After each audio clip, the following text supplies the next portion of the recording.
സംശയഛേദാരം സച്ചിദാനന്ദവിഗ്രഹം സദാ സുസ്മേരവദനം ബാലകൃഷ്ണം നമാമ്യഹം. സദാശിവസമാരംഭാം ശങ്കരാചാര്യമധ്യമാം അസ്മദാചാര്യപര്യന്താം വന്ദേ ഗുരുപരമ്പരാം.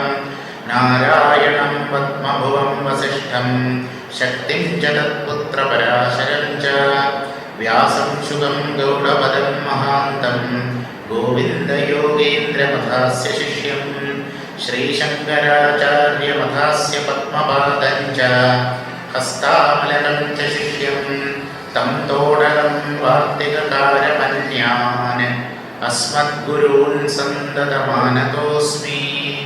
എല്ലാവർക്കും എൻ്റെ വിനീതമായ പ്രണാമം.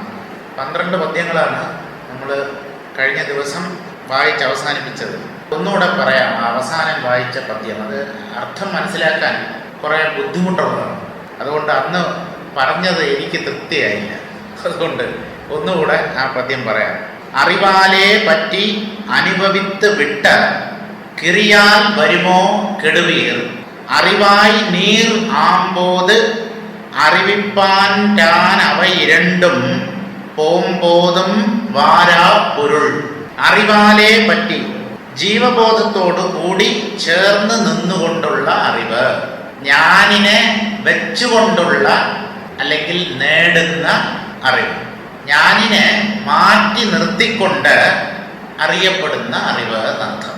അനുഭവിത്ത് വിട്ട, ഞാനിനോടുകൂടെ ചേർന്ന് നിന്നുകൊണ്ട് നാം അനുഭവിക്കുന്ന അറിവുകൾ അനുഭവിച്ചിട്ട് വിടുന്നവയാണ്. എന്ന് പറഞ്ഞാൽ അനുഭവിക്കുമ്പോൾ മാത്രമേ അതുള്ളൂ, കുറച്ച് സമയം കഴിഞ്ഞാൽ ഇല്ല. ആത്മജ്ഞാനം അങ്ങനെ ഒന്നാവാൻ പറ്റില്ല എന്ന്. കാരണം അത് ഞാനാണ് എന്നുള്ള അറിവാണ്.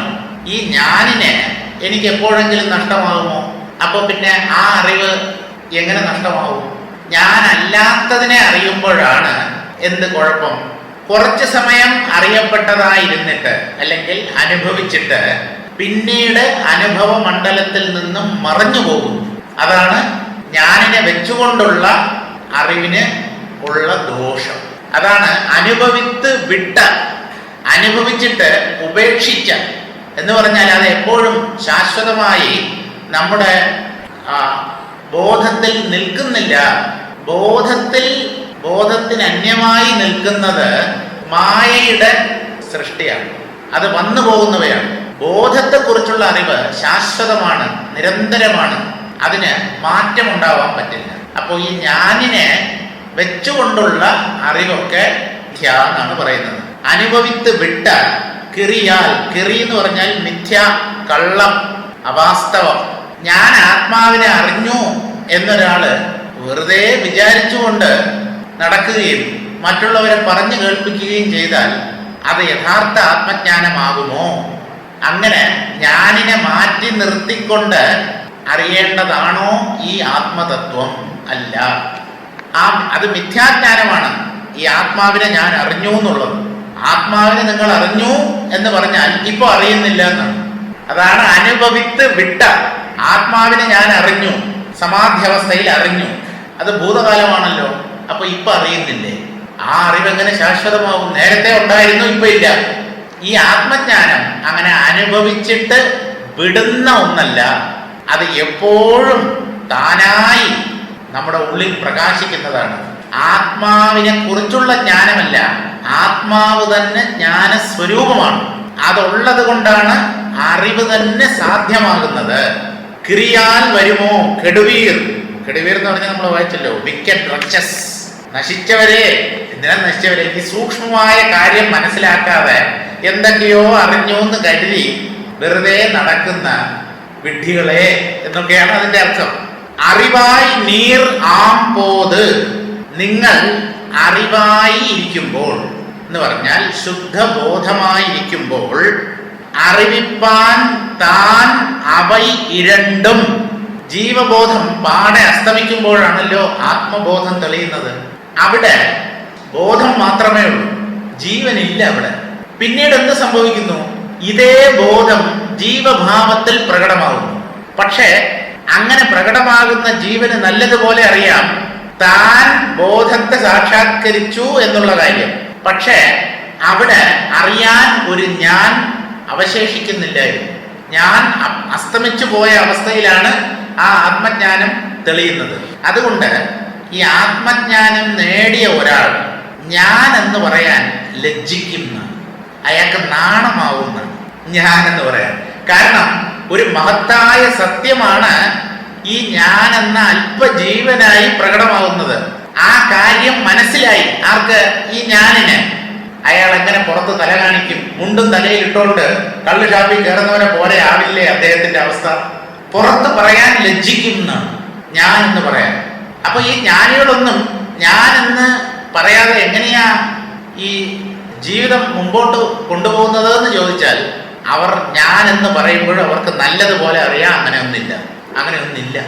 താൻ ശുദ്ധബോധമായിരിക്കുമ്പോൾ ഞാൻ എന്നുള്ള ഭാവമില്ല.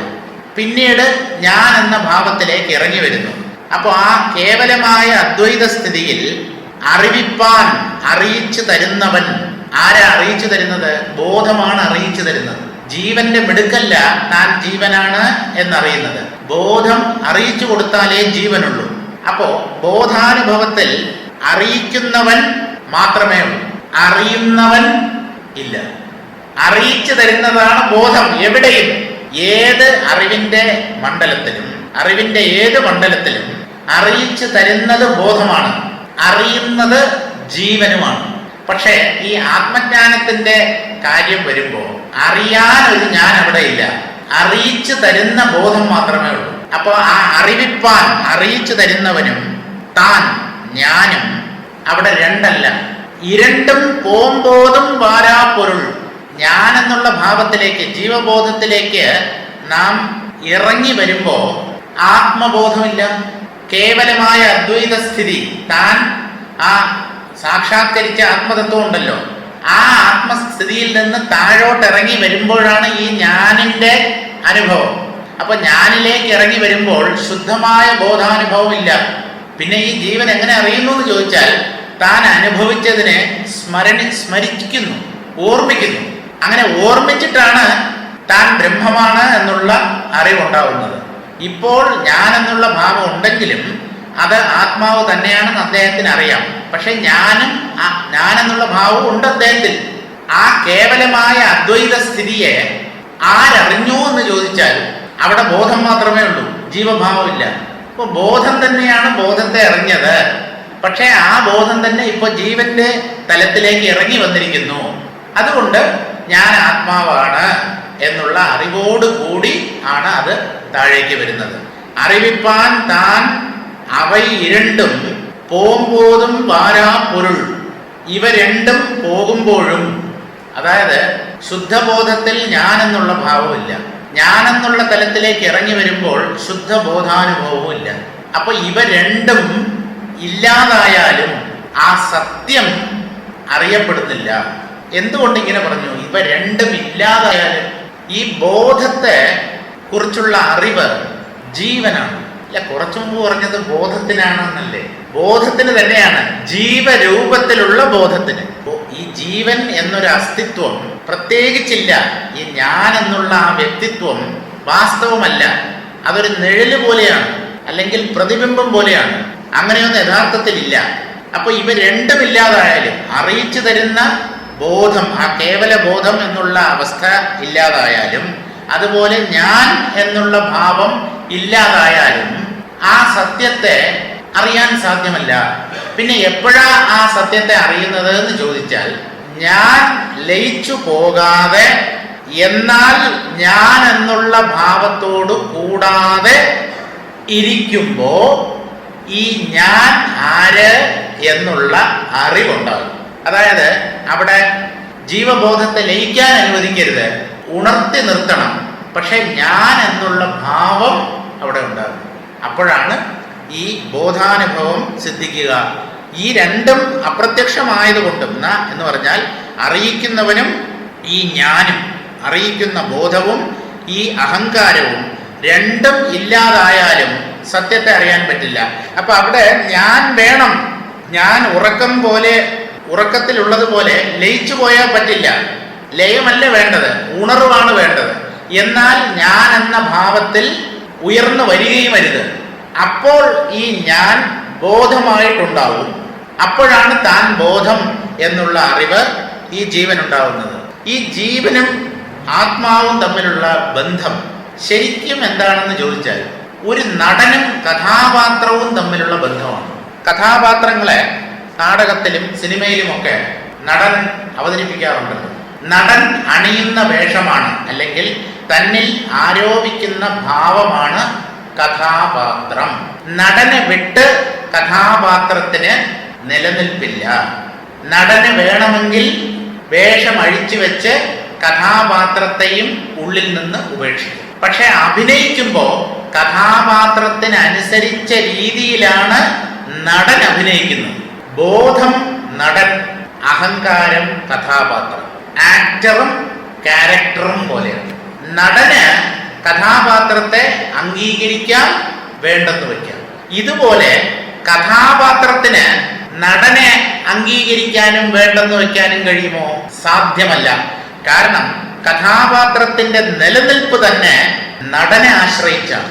കഥാപാത്രം എന്നൊരാൾ അവിടെ ഇല്ല. അതുകൊണ്ട് നടനെ ഉപേക്ഷിക്കുന്നു, സ്വീകരിക്കുന്നു എന്നുള്ള ചോദ്യം തന്നെ ഉദിക്കുന്നില്ല. പക്ഷേ ഈ കഥാപാത്രം, നടൻ കഥാപാത്രത്തിന്റെ വേഷമണിയുമ്പോൾ കഥാപാത്രവുമായി താതാത്മ്യപ്പെട്ട് താൻ നടനാണ് എന്നുള്ള ഭാവത്തെ വിസ്മരിച്ചാൽ എന്തായിരിക്കും സംഭവിക്കുക? ഒന്ന് ആലോചിച്ച് നോക്കൂ. ബാലകൃഷ്ണൻ നായർ സാറിന്റെ ഉദാഹരണം തന്നെ എടുക്കാം. അദ്ദേഹം പറയുന്ന ഉപമ തന്നെ എടുക്കാം. രാമൻപിള്ള രാവണ വേഷം കെട്ടി. ഒറിജിനൽ രാമൻപിള്ളയാണ്. രാവണന്റെ വേഷം കെട്ടി രാമായണം നാടകത്തിൽ അഭിനയിച്ച് വന്നപ്പോ താൻ രാമൻപിള്ളയാണ് എന്നുള്ള കാര്യം രാമൻപിള്ള മറന്നു. ഇനിയിപ്പോ എന്തുണ്ട്? രാവണനെ ഉള്ളൂ അവിടെ എന്ന് പറയുമ്പോഴും രാമൻപിള്ളയാണ് ആ രാവണൻ. രാമൻപിള്ള തന്റെ സ്വത്വത്തെ മറന്നു കഴിഞ്ഞാൽ കഥാപാത്രമായ തന്നിൽ ആരോപിക്കപ്പെട്ട രാവണനുമായി ഏകീഭവിക്കും. പിന്നെ രാമൻപിള്ളയെ നമുക്ക് തിരിച്ചു പിടിക്കാൻ പറ്റില്ല. അദ്ദേഹത്തിന് തന്നെ തിരിച്ചു പിടിക്കാൻ പറ്റുന്നില്ല. പിന്നെ എങ്ങനെ നമ്മൾ തിരിച്ചു പിടിക്കും? ചുരുക്കം എന്താ? രാവണൻ ബാക്കി നിൽക്കും. ഈ രാവണൻ യഥാർത്ഥത്തിൽ രാമൻപിള്ളയാണ്. പക്ഷേ രാമൻപിള്ളയായിട്ടല്ല അദ്ദേഹത്തിന്റെ സ്ഥിതി. ഇതുപോലെയാണ് ബോധം ജീവന്റെ വേഷം അണിയുമ്പോ തന്നെ ജീവനാണെന്ന് കരുതി ഭ്രമിക്കുന്നു. അപ്പോൾ ജീവനെ പോലെ തന്നെ പെരുമാറുന്നു. ജീവന്റെ പരിമിതികളൊക്കെ ആ ബോധത്തിന് വന്നു ചേരുന്നു. എന്തുകൊണ്ട്? താതാത്മ്യം കാരണം. ഇതിനുള്ള പ്രതിവിധി എന്താണ്? ഈ കഥാപാത്രം, അതായത് ജീവൻ, താൻ ബ്രഹ്മമാണ് എന്നറിയണം. കഥാപാത്രം തന്നെ നടനാണ് എന്ന് എങ്ങനെ അറിയും? കഥാപാത്രത്തിന് സ്വതന്ത്രമായ ഒരു ഉണ്മയില്ല. ഈ ജീവൻ താൻ ബ്രഹ്മമാണ് എന്ന് എങ്ങനെ അറിയുമെന്ന് ചോദിക്കുന്നത് കഥാപാത്രം നടനെ എങ്ങനെ തിരിച്ചറിയും എന്ന് ചോദിക്കുന്നത് പോലെയാണ്. കഥാപാത്രം എങ്ങനെ നടനെ തിരിച്ചറിയും? കഥാപാത്രമല്ല നടനെ തിരിച്ചറിയേണ്ടത്. നടൻ തന്നെ കഥാപാത്രമാണെന്ന് തെറ്റിദ്ധരിച്ചു. ആ തെറ്റിദ്ധാരണയെ ഉപേക്ഷിക്കുന്നതാണ് കഥാപാത്രത്തിന് നടനെ കുറിച്ചുള്ള അറിവുണ്ടാവുക എന്ന് പറയുന്നു. ഇവിടെ ഒന്നേ ഉള്ളൂ, നടൻ മാത്രമേ ഉള്ളൂ. അയാള് ഏത് വേഷം അണിഞ്ഞാലും ഏത് കഥാപാത്രത്തെ അവതരിപ്പിച്ചാലും നടനല്ലാതെ രണ്ടാമതൊന്നില്ല. പക്ഷേ താൻ ജീവനാണെന്ന് ആ ബോധം തെറ്റിദ്ധരിക്കുന്നിടത്തോളം കാലം തൻ്റെ ആത്മത്വം അല്ലെങ്കിൽ ബ്രഹ്മത്വം ജീവന് കിട്ടില്ല. ജീവഭാവം തന്നെ ഇല്ലാതാവണം. ജീവഭാവത്തെ വെച്ചുകൊണ്ട് ഒരു ആത്മജ്ഞാനമോ ബ്രഹ്മത്വമോ സാധ്യമല്ല. ശ്രീരാമകൃഷ്ണദേവൻ നല്ല ഒരു ഉദാഹരണം പറയും. കള്ളനെ പിടിക്കുന്നതാരാ? പോലീസാണ്. ഒരു പോലീസുകാരൻ തന്നെ കള്ളന്റെ വേഷമണിഞ്ഞ് കള്ളനെ തപ്പിയാൽ കിട്ടുമോ? യഥാർത്ഥ പോലീസുകാരൻ കള്ളനെ അന്വേഷിച്ചാൽ കിട്ടും, പിടികൂടാം. ഇവിടെ കള്ളൻ പോലീസ് സേനയിൽ ചേർന്നു. പോലീസ് സേനയിൽ ചേർന്നപ്പോ ഒരു പിടികിട്ടാ പുള്ളിയെ പിടിക്കുന്ന ആ ഉത്തരവാദിത്വം അയാളെ ഏൽപ്പിച്ചു. കഷ്ടകാലത്തിന് ഈ പിടികിട്ടാ പുള്ളി തന്നെയാണ് ഈ പോലീസ് വേഷം അണിഞ്ഞിരിക്കുന്നത്. അയാൾ എന്നെങ്കിലും ഈ പിടികിട്ടാ പുള്ളിയായ തന്നെ പിടിക്കൂ. അതുകൊണ്ടാണ് പറഞ്ഞത് ജീവനെ ആത്മാവിനെ അറിയാൻ പറ്റില്ല എന്ന്. കഥാപാത്രം അസത്യമാണ്, നടനാണ് സത്യം. ഈ പിടികിട്ടാ പുള്ളിയെ എങ്ങനെ പിടികൂടും? ഇയാള് പോലീസ് വേഷത്തെ അഴിച്ചു വെക്കണം. അഴിച്ചു വെച്ചാൽ ബാക്കിയുള്ളവർ ഇയാളെ പിടിച്ചോളും. ഞാൻ തന്നെ ഒരു കുറ്റവാളിയായി നിന്നുകൊണ്ട് എന്നെ അന്വേഷിച്ചാൽ എങ്ങനെ പിടികിട്ടും? അതുകൊണ്ടാണ് ജീവഭാവമാണ് തടസ്സം ആത്മജ്ഞാനത്തിന്. ആ ജീവഭാവത്തെ ഉപേക്ഷിക്കുകയല്ലാതെ വേറെ മാർഗമില്ല എന്ന് പറയുന്നത് അതുകൊണ്ടാണ്. അതുകൊണ്ട് നമുക്ക് ചെയ്യാൻ പറ്റുന്നത് എന്താ? ഈ ജീവഭാവത്തെ വെച്ചുകൊണ്ട് ആത്മാവിനെ അറിയാൻ ശ്രമിക്കരുത്. ജീവഭാവത്തെ ഇല്ലാതെയാക്കുക എന്ന് പറഞ്ഞാൽ ഈ ജീവൻ മിഥ്യയാണ് എന്നുള്ള കാര്യം ഉറപ്പിക്കുക. അതോടുകൂടി എല്ലാം മംഗളമാവും. ഇനി ഈ കണ്ണാടിയും മുഖവും, ആ ഉദാഹരണത്തെ പറയാം. ഒരു ശുദ്ധമായ കണ്ണാടി, തെളിഞ്ഞ കണ്ണാടി, കണ്ണാടിയുടെ സ്വരൂപം എന്ത് എന്ന് ഒരാൾക്ക് അറിയണം. ശുദ്ധമായ കണ്ണാടി എങ്ങനെ ഇരിക്കും എന്നറിയണം. അയാൾ എന്ത് ചെയ്തു? കണ്ണാടിയിലേക്ക് നോക്കിയപ്പോൾ അയാളുടെ മുഖം കണ്ടു. വേറൊരാൾ പറഞ്ഞു, താൻ മാറ്, ഞാൻ നോക്കാം. അയാൾ നോക്കിയപ്പോൾ അയാളുടെ മുഖമാകേണ്ടത്. കണ്ണാടിയുടെ യഥാർത്ഥ സ്വഭാവത്തെ ആർക്കെങ്കിലും അറിയാൻ പറ്റുമോ? കണ്ണാടിക്ക് അറിയാൻ പറ്റും എന്ന് പറയുന്നതും ശരിയല്ല. കാരണം കണ്ണാടിയുടെ സ്വഭാവത്തെ കണ്ണാടി അറിയുകയല്ല ചെയ്യുന്നത്, അത് കണ്ണാടിയായി നിൽക്കുകയാണ്. അതിനെ അറിയുന്നു എന്ന് പറയുന്നത് ശരിയല്ല. ഇതുപോലെ ബോധത്തെ ബോധം അറിയുന്നു എന്ന് പറയുന്നത് ശരിയല്ല. അത് ബോധമായി നിൽക്കുന്നു എന്ന് പറയുന്നതാവും കൂടുതൽ ശരി. ഈ കണ്ണാടിയുടെ സ്വരൂപം അറിയാൻ ഒരാള് കണ്ണാടിക്ക് അകത്തേക്ക് നോക്കുന്നത് പോലെയാണ് ബ്രഹ്മം എന്തെന്നറിയാൻ ജീവൻ ശ്രമിക്കുന്നത്. ഒരിക്കലും അറിയാൻ സാധ്യമല്ല. കണ്ണാടിയുടെ സ്വരൂപം എന്താ? നിർമ്മലത. കണ്ണാടി എന്നും നിർമ്മലമാണ്. പക്ഷെ കണ്ണാടിയുടെ നിർമ്മലതയെ അറിയാൻ പറ്റാതാക്കി തീർക്കുന്നത് അതിൽ കാണപ്പെടുന്ന പ്രതിബിംബങ്ങളാണ്. കണ്ണാടിക്കകത്ത് നമ്മൾ നോക്കുമ്പോൾ നമ്മുടെ മുഖമാണല്ലോ കാണുക. അപ്പോ കണ്ണാടിയുടെ നിർമ്മലത മറഞ്ഞതുപോലെ അല്ലെങ്കിൽ മറയ്ക്കപ്പെട്ടതുപോലെ തോന്നും. ശരിക്കും കണ്ണാടിയുടെ സ്വരൂപം അറിയാൻ പറ്റില്ല. കാരണം കണ്ണാടിക്ക് ആ അറിവിന്റെ ആവശ്യമില്ല. കണ്ണാടിയുടെ സ്വരൂപം എന്ത് എന്നുള്ള അറിവ് കണ്ണാടിക്ക് ആവശ്യമില്ല. എന്തിനാ ആവശ്യം? അത് കണ്ണാടിയാണല്ലോ, അത് ശുദ്ധമാണല്ലോ. അതിനെ അറിയേണ്ട കാര്യമില്ല. കണ്ണാടി അല്ലാത്ത ഒന്നിന് കണ്ണാടിയുടെ സ്വരൂപത്തെ അറിയാനും സാധ്യമല്ല. വല്ലാത്ത കുഴപ്പം പിടിച്ച ഒരു ഏർപ്പാടാണ്. എന്താ നമുക്ക് ചെയ്യാൻ പറ്റുന്നത്? കണ്ണാടിയായി മാറുക. കണ്ണാടിയിൽ നിന്ന് അന്യമായി നിന്നുകൊണ്ട് കണ്ണാടിക്കകത്തേക്ക് നോക്കാൻ ശ്രമിക്കുമ്പോഴാണല്ലോ ഈ ബുദ്ധിമുട്ട് മുഴുവൻ വരുന്നത്. നിങ്ങൾ ആ കണ്ണാടി ആയേക്കും. ഉടനെ നിങ്ങൾ ചോദിക്കും, കണ്ണാടി ആയാൽ അതിലെന്താ രസം? അപ്പോഴും കണ്ണാടിയെ കുറിച്ച് ഉള്ള അറിവുണ്ടാവില്ലല്ലോ. അപ്പൊ കണ്ണാടിയെ കുറിച്ചുള്ള അറിവിന്റെ ആവശ്യം തന്നെ ഇല്ല.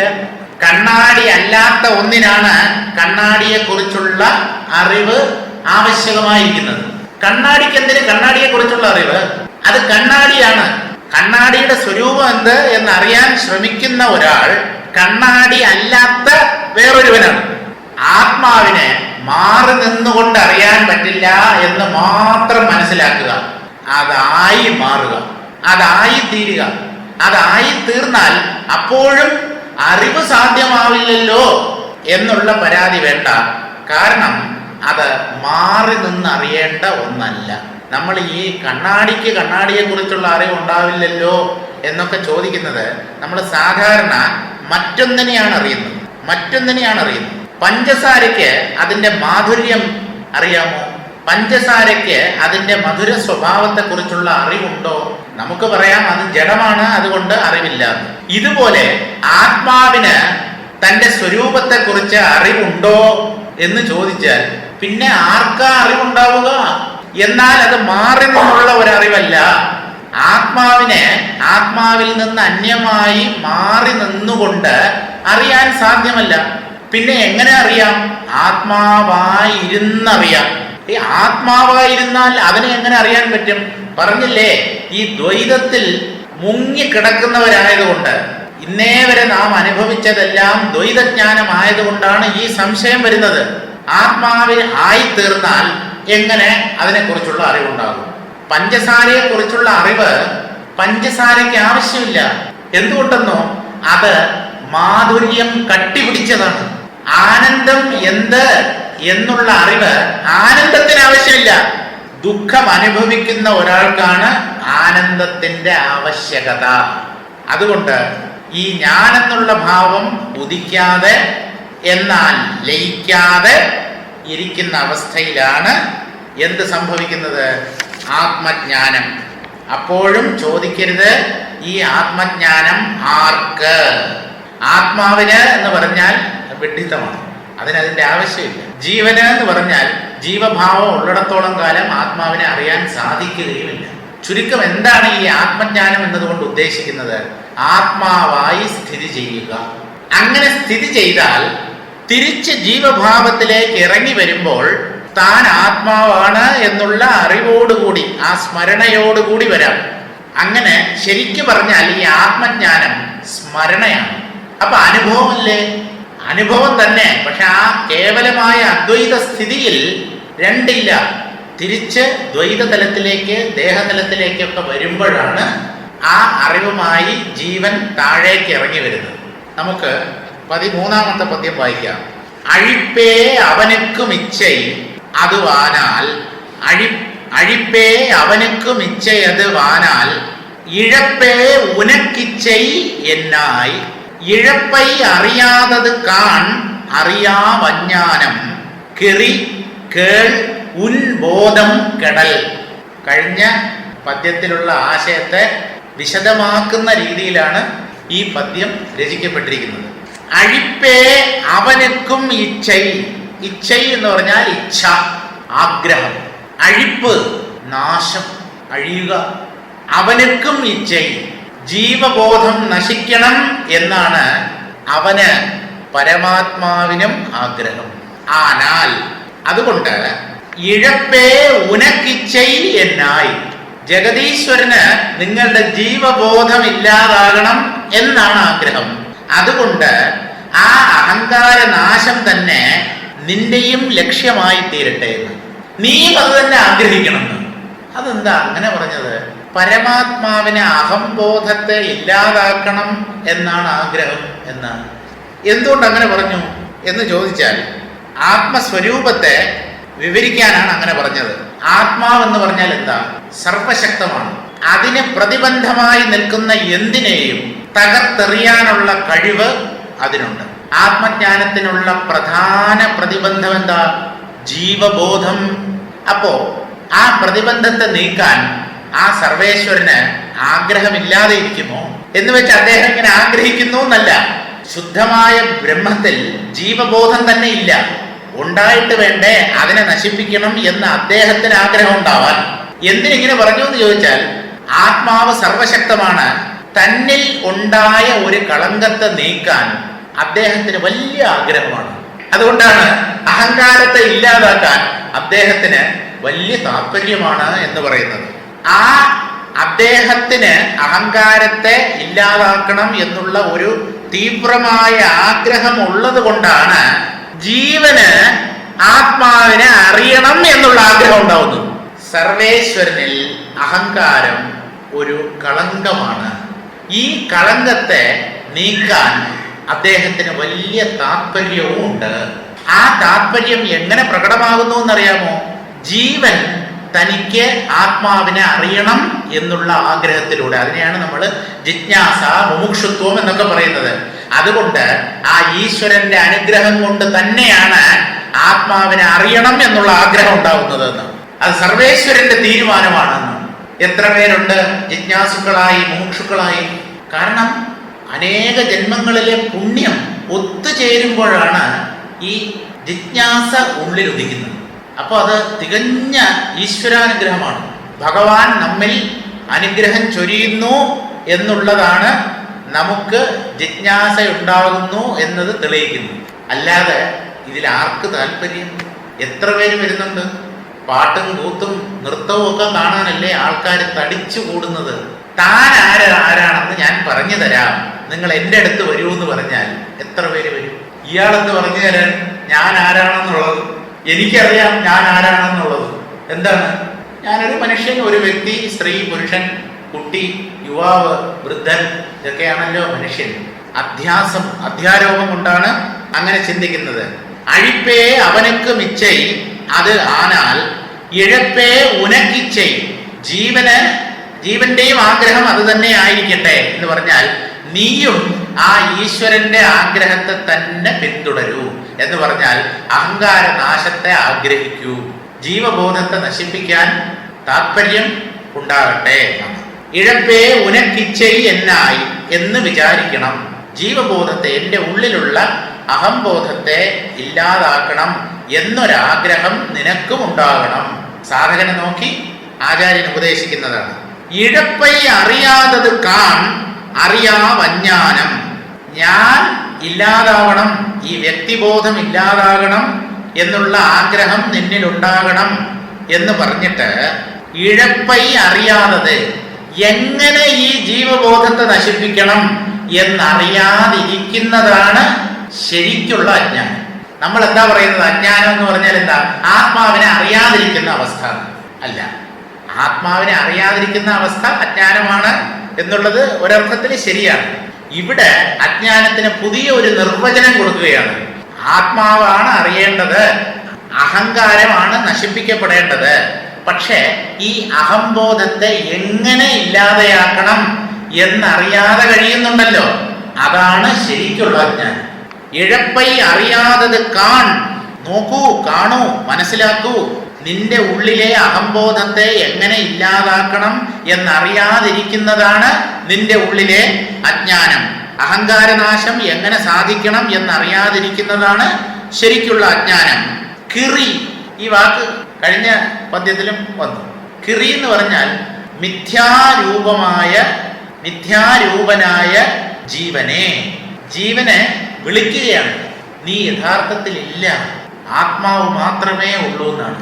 ഹേ മിഥ്യാരൂപനായ ജീവനെ, കേൾക്കൂ, നിനക്കറിഞ്ഞൂടെങ്കിൽ ഞങ്ങൾ പറഞ്ഞു തരാം അഹംബോധത്തെ നശിപ്പിക്കാനുള്ള മാർഗം എന്ത് എന്നുള്ളത്. എന്താണത്? ഉൻ ബോധം കെടൽ. ഉൻ ബോധം എന്ന് പറഞ്ഞാൽ ഞാനൊരു വ്യക്തിയാണ് എന്നുള്ള അനുഭവം ഉണ്ടല്ലോ, അതില്ലാതാവുന്നത് തന്നെയാണ് ജീവബോധം ഇല്ലാതാവുന്നത്. അതിന് മരിക്കണമെന്ന് നിർബന്ധമില്ല. മരിച്ചവരുടെ ഉള്ളിലുള്ള ഞാനൊക്കെ നശിക്കുന്നു എന്ന് ഒരിക്കലും വിചാരിക്കരുത്. എന്നാ പിന്നെ ഈ പുനർജന്മം എന്നുള്ളതിന് അർത്ഥമേ ഇല്ലല്ലോ. ആ ഞാൻ അവിടെ ബാക്കി നിൽപ്പുണ്ട്. അതാണ് പുതിയ ശരീരത്തെ സ്വീകരിക്കുന്നത്. നിന്റെ ജീവബോധത്തെ നശിപ്പിക്കാനുള്ള ഉപായം പറഞ്ഞു തരാം. കേൾക്കൂ. ജീവബോധത്തെ ഇല്ലാതാക്കാനാണ് ജീവൻ പ്രയത്നിക്കേണ്ടത്. ജീവന്റെ ജീവിത ലക്ഷ്യമെന്ത് എന്ന് പറഞ്ഞാൽ നമ്മൾ ഓരോരുത്തരുടെയും ജീവിത ലക്ഷ്യമെന്ത് എന്ന് തന്നെയാണ് അർത്ഥം. ഞാൻ ആരാണ് എന്ന് കണ്ടുപിടിക്കുക എന്നുള്ളത് ഒരു ഉത്തരം. അല്ലെങ്കിൽ ഞാൻ ബോധത്തെ ഇല്ലാതാക്കുകയാണ് ജീവന്റെ ലക്ഷ്യം. എന്നെ ഇല്ലാതാക്കാൻ വേണ്ടി ഉണ്ടായവനാണ് ഞാൻ. കാരണം അതാണ് ദുഃഖത്തിന്റെ മൂലകാരണം, അഹംബോധം. ആ ഞാനെന്നുള്ള ഭാവം ഇല്ലാതായാൽ അവശേഷിക്കുന്നത് എന്തോ അതാണ് അറിവ്. അപ്പൊ ആ ഞാൻ ബോധത്തെ ഇല്ലാതാക്കാൻ ശ്രമിച്ചുകൊള്ളൂ എന്നാണ്. നിന്റെ ജീവബോധം മാറ്റുന്നത് തന്നെ ഭഗവാന്റെ ഇച്ഛ. അപ്പോൾ നിന്റെ ബോധം മാറ്റാൻ നിനക്കും ഇച്ഛയാകണം. നീയും അഹങ്കാര നാശത്തിന് വേണ്ടി ശ്രമിക്കണം.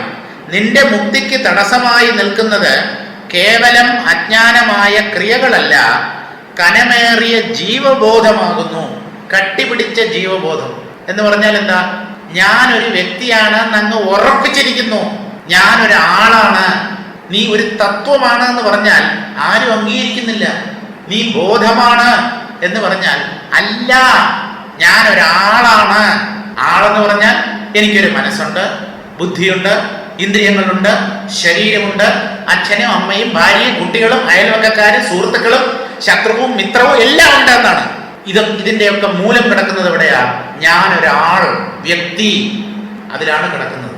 അപ്പൊ ആ ബോധത്തെ പതുക്കെ പതുക്കെ ഇല്ലാതെയാക്കണം എന്നാണ്. കനമേറിയ ജീവബോധമാകുന്നു. അത് ക്രിയകളാൽ നീക്കാവുന്നതുമല്ല. കർമ്മം കൊണ്ട് ജ്ഞാനം കിട്ടില്ല, കർമ്മം കൊണ്ട് അജ്ഞാനം നീങ്ങുകയില്ല. എന്തുകൊണ്ട് ആചാര്യന്മാർ ഇങ്ങനെ പറയുന്നു? കർമ്മം ചെയ്തത് കൊണ്ട് അജ്ഞാനം മാറില്ല. എന്തുകൊണ്ടെന്നോ? അജ്ഞാനത്തിൽ നിന്നുണ്ടായതാണ് കർമ്മം.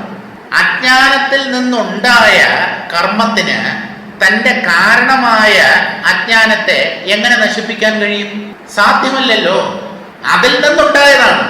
കാരണത്തെ കവച്ചു വെക്കാൻ കാര്യത്തിന് കഴിയില്ല. അതുകൊണ്ട് ആത്മജ്ഞാനം കർമ്മങ്ങളിലൂടെ സാധ്യമല്ല, അത് അറിവിലൂടെ നേടേണ്ടതാണ്. ജ്ഞാനം ജ്ഞാനത്തിലൂടെ പ്രാപിക്കപ്പെടേണ്ടതാണ്. അറിവാണ് അറിവിലേക്ക് നമ്മെ കൊണ്ടുചെന്ന് എത്തിക്കുന്നത്. നമ്മുടെ ലക്ഷ്യം ആത്മജ്ഞാനമാണ്, മാർഗവും ജ്ഞാനമാണ്. തത്വബോധം എന്ന് പറഞ്ഞാൽ എന്താ? അറിവാണത്. ആ അറിവാകുന്ന വണ്ടിയിൽ കയറി അറിവിൽ ചെന്നെത്തുക. വാസ്തവത്തിൽ അവിടെ കയറലും എത്തലും ഒന്നുമില്ല. ഈ ഇടയ്ക്ക് കയറി വന്ന ജീവബോധത്തെ വിചാരത്തിലൂടെ നീക്കം ചെയ്തുകൊണ്ടേയിരിക്കണം. അതേ ഉള്ളു മാർഗം. നിന്റെ ജീവബോധം അകറ്റുന്നതിനുള്ള ഉപായം ഞാൻ പറഞ്ഞു തരാം, ശ്രദ്ധിച്ചു കേട്ടുകൊള്ളുക. അടുത്ത പദ്യത്തിലേക്ക് കിടക്കാം. ജീവബോധത്തെ ഇല്ലാതാക്കാനുള്ള വഴിയാണ് പറയുന്നത്. ഉടനെ വിചാരിക്കരുത് എന്തോ ഒരു പുതിയ ടെക്നിക്ക് പറഞ്ഞു തരാൻ പോവുകയാണ്, ചെവി കൂർപ്പിച്ചിരിക്കാം എന്നൊന്നും വിചാരിക്കരുത്. ഒരു ടെക്നിക്കും ഇല്ല അവിടെ. അഹംബോധത്തെ എങ്ങനെ ഇല്ലാതെയാക്കും? അഹംബോധത്തെ അംഗീകരിക്കാതിരിക്കുക. അംഗീകരിക്കപ്പെട്ടത് കൊണ്ട് മാത്രം, അതവിടെ ഉണ്ട് എന്ന് കരുതുന്നത് കൊണ്ട് മാത്രമാണ് ഈ അഹങ്കാരത്തിന്റെ നിലനിൽപ്പ്. അതിനെ സ്വയം നിഷേധിച്ചു തള്ളിയാൽ അതവിടെ ബാക്കിയുണ്ടാവില്ല. ആത്മാവാണോ ഈ ജീവബോധത്തെ നിലനിർത്തുന്നത്? ഒരിക്കലുമല്ല. കാനൽ ജലത്തെ മരുഭൂമിയിൽ ഇത്രയും കാലമായി നിലനിർത്തിയത് മരുഭൂമിയാണോ? ഭ്രമത്തെ നിലനിർത്തുന്നത് ആരാ? ഭ്രമിക്കുന്നവൻ. വേറെ ആരെ നിലനിർത്താൻ പറ്റുക? ഭ്രമത്തെ സത്യമാണെന്ന് കരുതാൻ ആളുള്ളിടത്തോളം കാലം ഭ്രമം സത്യമായി അവിടെ ഉണ്ടാവും. അധിഷ്ഠാനത്തെ കുറ്റം പറഞ്ഞിട്ട് കാര്യമില്ല. മരുഭൂമിയാണോ നമ്മൾ കുറ്റം പറയേണ്ടത്? എന്തിന് ഈ കാനൽ ജല ഭ്രമത്തെ ഉണ്ടാക്കി എന്നെ ഭ്രമിപ്പിക്കുന്നു? മരുഭൂമി പറയും, താൻ എന്തിന് ഭ്രമിക്കാൻ തയ്യാറായി? എന്നിൽ ഒരു തുള്ളി വെള്ളം പോലും ഇല്ല. അല്ല, ഭ്രമം നിന്നിലാണല്ലോ കാണപ്പെടുന്നത്. മരുഭൂമി തിരിച്ചു ചോദിക്കും, എന്നിലാണ് കാണപ്പെടുന്നതെന്ന് കാണുന്നത് നീയാണല്ലോ. ആരാ പറയുന്നത് മരുഭൂമിയിൽ കാനൽ ജലം കാണപ്പെടുന്നു എന്ന്? മരുഭൂമിയാണോ? ഭ്രമിക്കുന്നവനല്ലേ പറയുന്നത്. അതുകൊണ്ട് സ്വയം പഴിചാരിയാൽ മതി. എന്തെങ്കിലുമൊക്കെ ശകാരിക്കാനുണ്ടെങ്കിൽ അവനവനെ ശകാരിച്ചോളൂ. ആരോടെങ്കിലും സഹതാപം കാണിക്കുന്നതിന് മുമ്പ് തന്നോട് സഹതപിക്കും. ആരെയെങ്കിലും കുറ്റം പറയുന്നതിന് മുമ്പ് സ്വയം കുറ്റപ്പെടുത്തും. കാരണം നമ്മളാണ് ഉത്തരവാദി, വേറെ ആരുമല്ല. നോക്കൂ, മരുന്ന് പിണിയോടെ മാണ്ട് புகைத்தீ எரிந்த விறகோடு இறக்கில் விரிந்த தொழின் மனத்தின் மட்டே நீ தோயும் அது என் நாடி நிழல் புதைத்தார் போல் எதிர் போய் நில். കുറച്ച് പ്രയാസമാണ്. മരുന്ന് പിണിയോടെ മാണ്ട്. പിണി, ശ്രീനാരായണ ഗുരുദേവന്റെ കൃതികൾ വായിച്ചിട്ടുണ്ടെങ്കിൽ ഈ വാക്ക് പെട്ടെന്ന് മനസ്സിലാവും. പിണി തീർക്കണം എന്നൊക്കെ അദ്ദേഹത്തിന്റെ ചില സ്തുതികളിൽ വരുന്നുണ്ട്. പിണി എന്ന് പറഞ്ഞാൽ രോഗം, വ്യാധി. മരുന്ന് പിണിയോടെ മാണ്ട്. ഒരാൾക്ക് ഒരു അസുഖം വന്നു, അസുഖം മാറാൻ അയാൾ മരുന്ന് കഴിച്ചു, അസുഖവും പോയി എന്ന് പറഞ്ഞാൽ അസുഖവും മരിച്ചു, മരുന്നും മരിച്ചു. രോഗത്തോടൊപ്പം മരുന്നും മരിക്കുകയല്ലേ ചെയ്യുന്നത്? മരുന്ന് നമ്മുടെ ശരീരത്തിൽ ചെന്ന് അത് ദഹിച്ച് ശരീരത്തിൽ വ്യാപിക്കുകയാണല്ലോ ചെയ്യുന്നത്. ഈ മരുന്ന് രോഗത്തോടൊപ്പം മരിക്കാതെ ശരീരത്തിനകത്ത് എവിടെയെങ്കിലും തങ്ങി നിന്നാൽ അസുഖം മാറും. അസുഖത്തോടൊപ്പം മരുന്നും മരിക്കുന്നു എന്നാണ്. അസുഖത്തോടൊപ്പം മരുന്നും മരിക്കുന്നു. മരുന്ന് പിണിയോടെ മാണ്ട്. മാളുക എന്ന് പറഞ്ഞാൽ മരിക്കുക. രോഗത്തോടൊപ്പം മരുന്നും നശിക്കുന്ന പോലെ മരുന്ന് സ്വയം നശിക്കുന്നതോടൊപ്പം രോഗത്തെയും നശിപ്പിക്കുന്നു. രോഗത്തെ നശിപ്പിച്ചുകൊണ്ട് മരുന്നും നശിക്കുന്നു. മരുന്ന് അതുപോലെ വയറ്റിനകത്ത് നിന്ന് ബാക്കി നിന്നാൽ അസുഖം അങ്ങനെ പോകും. നമ്മൾ കഴിക്കുന്ന മരുന്ന് വയറ്റിൽ ചെന്ന് ദഹിച്ച് അതല്ലേ രോഗത്തെ നീക്കം ചെയ്യുന്നത്. മരുന്ന് പിണിയോടെ മാണ്ട്.